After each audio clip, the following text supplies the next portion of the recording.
Hello readers, I'm Amy, and today I'm doing the Mental Health on BookTube tag. This was created by Nicole from A Beautiful Chaos of Books, Simone from Me, Simone and I, and Victoria from What Victoria Read for the Mental Healthathon that they all co-hosted this year. Now more than ever, I think we really need a mental health tag, and at this point I'm kind of hoping that after all of the shit that 2020 has pulled, maybe, just maybe, mental health stuff will start getting more attention. Maybe at some point we can start looking at more mental health funding in general, because this year has put everyone through the ringer.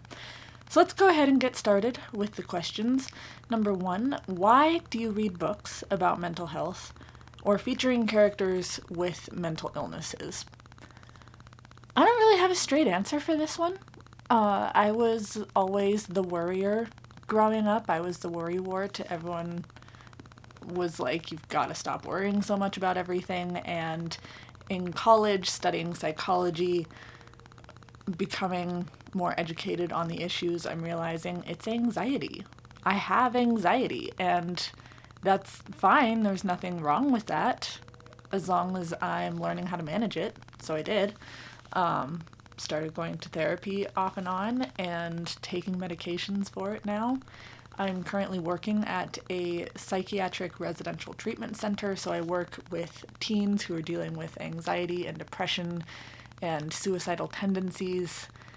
So through becoming self-aware and through working in the field, it's just something that's really, really important to me. And I'm also always trying to learn more and always trying to teach others more, and mental health is a big part of that. What aspects of mental health or mental illness do you wish were discussed more in books? I mean, all the aspects, really. Like, a lot of the intersectionality of it, I think, is missing. So we might have a book on someone with anxiety or a book on someone with depression, and kind of how that affects, say, their schooling or their home life. But what about if you're dealing with anxiety and depression and you're going to school and you're trying to get through a marriage and you're trying to raise a kid and you're trying to hold a job and you're starting medications that are killing your libido? Like, let's start bringing all those intersections into it. And race is another thing. I lately have read a couple of more books where race is put into the story.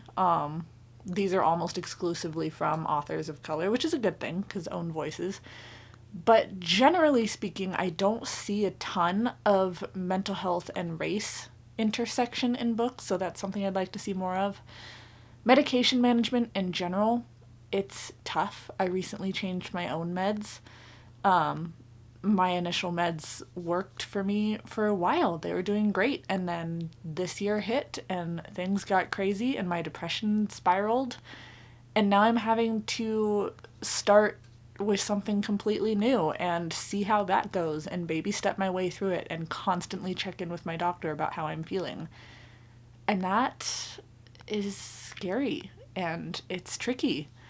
Also, like I said, working at a PRTF, Psychiatric Residential Treatment Center, places like this aren't really discussed in books. Rarely have I seen them discussed in books. And so far, my lovely wife in the psych ward, the Memoir, is the only book, or one of the only books that I can think of reading, that really does a good job with discussing it. You're discussing different kinds of treatment centers, the better ones and the worser ones, and how the family interacts with the treatment center. And just psych wards, general name psych wards, are rarely portrayed, and are rarely portrayed well, and are rarely portrayed in the diversity that they have. And I think it's really important to also realize that medication and therapy alone doesn't always work. And sometimes someone's issues are deeply rooted enough that they have to go someplace else to get taken care of, and that they have to immerse themselves into fixing their mental health and just focusing on that because they can't deal with everything else. I want to see more of that in books. Next question, do you read any non-YA contemporary books that talk about mental illness? For example, nonfiction, classics, etc. I have read some YA that I have liked. I am still reading some YA, but most of what I read is not young adult. The writing style just doesn't really work for me. I do find it to be a simpler writing style that isn't very interesting for me. So I read almost exclusively not YA. Like I said, almost.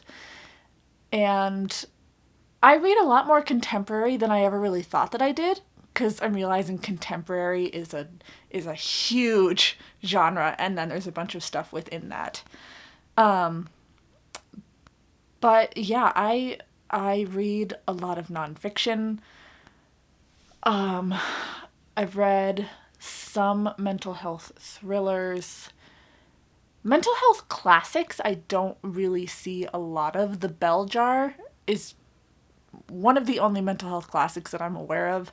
A Clockwork Orange has never sounded like something I would be interested in reading, either in concept or in writing style. I believe there's a couple more, but most of those kind of classics are modern classics. It's just not a huge genre from what I've seen. As for nonfiction, I'll read stuff on psychology since that was my major. I'm always up for a good memoir. My Lovely Wife in the Psych Ward is probably my favorite mental health memoir ever. There's a lot of love in that book. It really explores the relationship whenever someone is dealing with mental health, specifically mental health related to psychosis.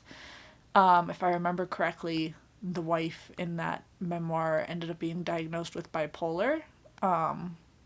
It was a seasonal bipolar with psychosis, and that's really hard to deal with. And seeing their relationship evolve through that book was beautiful.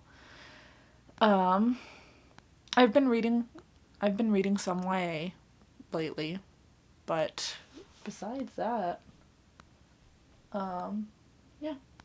Read a little bit of everything, usually come across mental health aspects in a lot of it.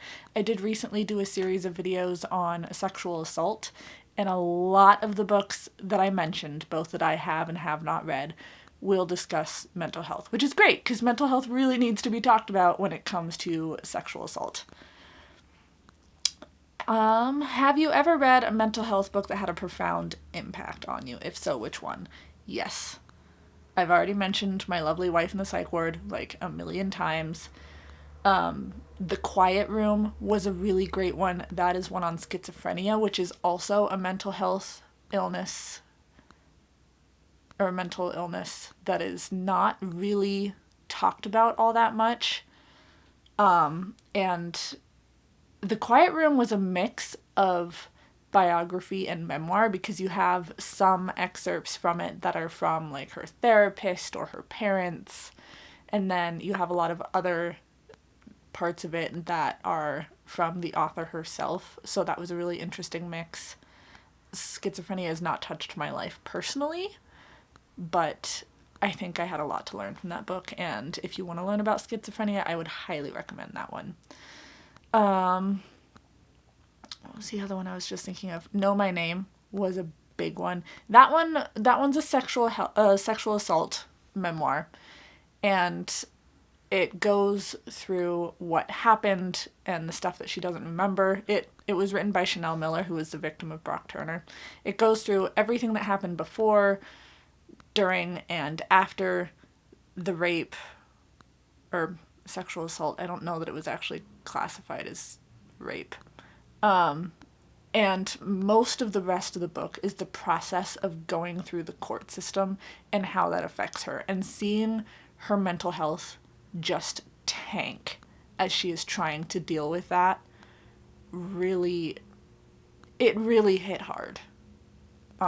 It's a tough book to read, but I would really, really recommend that one. Who are your favorite creators who talk openly about mental health? A lot of the creators that I follow talk about it. Of course, the co-hosts for Mental Health-a-thon, you have Simone from Me, Simone and I, Victoria from What Victoria Read, and Nicole from A Beautiful Chaos of Books. They're all wonderful creators talking about mental health. Hillary from Melted Books has also touched on it on her channel. I touch on it a lot on my channel. Those are the big ones that come to mind. If I think of any others, I will link those down in the description along with the links to everyone's channels. But yeah, I've really surrounded myself in the bookish community with people who focus on mental health. Have you ever read a mental health book that negatively portrayed mental health? If so, which one? Yes. What was it? The Pocket Wife. I can't even remember what that was about, but it was horrible. I believe the main character has bipolar, and I want to say she was getting blamed for a murder that she didn't commit or something, but the way bipolar is talked about in that book was so disgusting. Like, don't read that book. Please don't read that book. Prozac Nation is a really popular and a really well-known book on mental health. I didn't like it. I can see how people would relate to it, but personally I see it as portraying mental health in a fairly negative light, which is largely probably the fault of the author herself, because it is a memoir, and she's very entitled. She doesn't really apologize for any of her behaviors, and she's dealing with severe depression, and that has an effect on you and your relationships with others. But I didn't connect with her journey. I didn't connect with her character. I didn't like her as a person. And because of her personality, it felt like it negatively portrayed mental health. I don't know how much of that was actually the mental health aspect and how much of it was just her. The book just didn't sit well with me. Girl Interrupted was another book that I really hated. It's written by, and it's a memoir on this person's mental health, and I don't remember what she was diagnosed with. It might have been another bipolar one. But the big thing for me was the psych wards with that one, because it's supposed to be a book about her living in the psych ward for a couple of months. And it doesn't really discuss the experience of being in the psych ward. It doesn't discuss her treatment. It doesn't discuss her mental health experiences all that much. It's more gossip about the girl gang living in the psych ward. That's kind of it.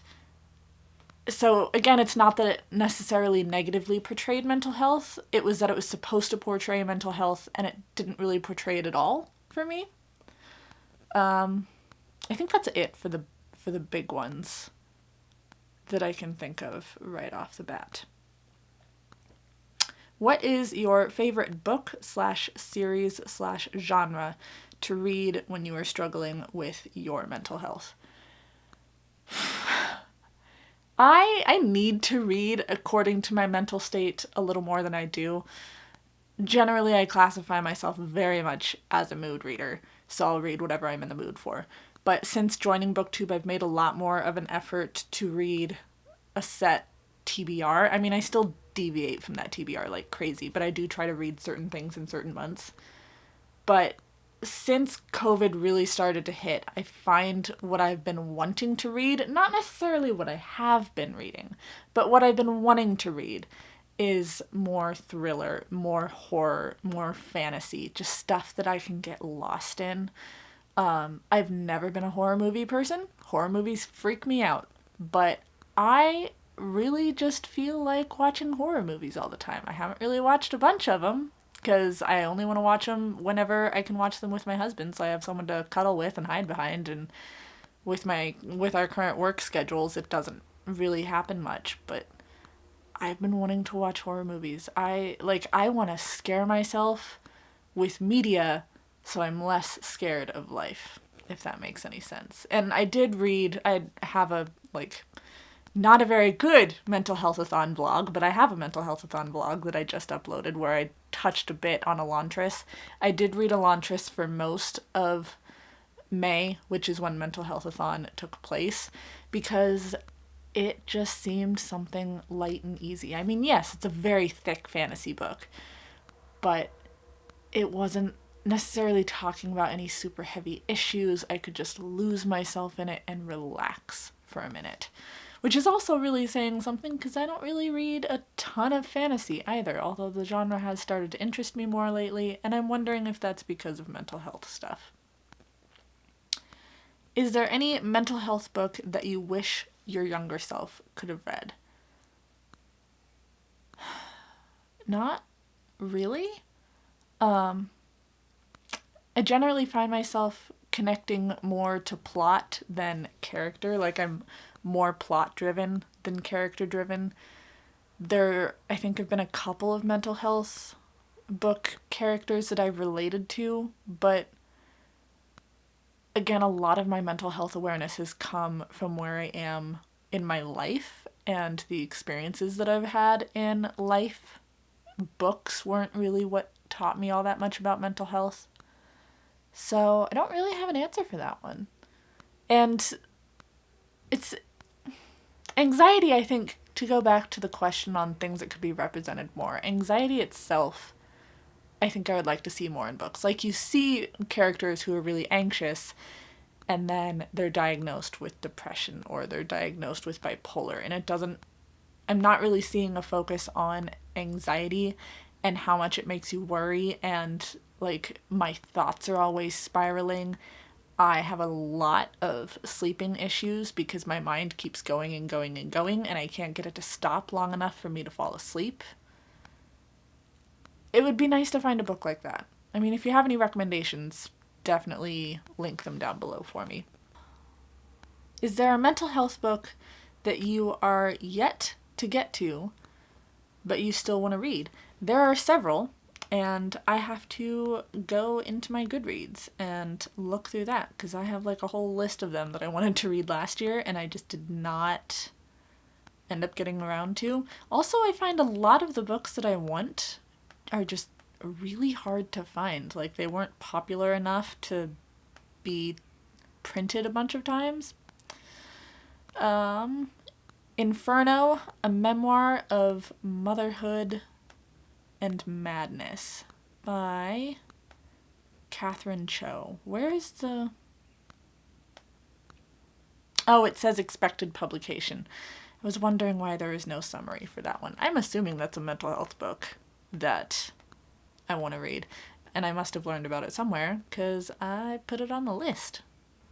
Sickened, the memoir of a Munchausen by Proxy childhood. That one looks really interesting. I would love to read more about Munchausens. That basically is parent, usually mother, saying that their child is either physically or mentally ill in some way, and they really, really believe it. And I think sometimes I don't know that the child really comes to believe it. I want to learn more on that.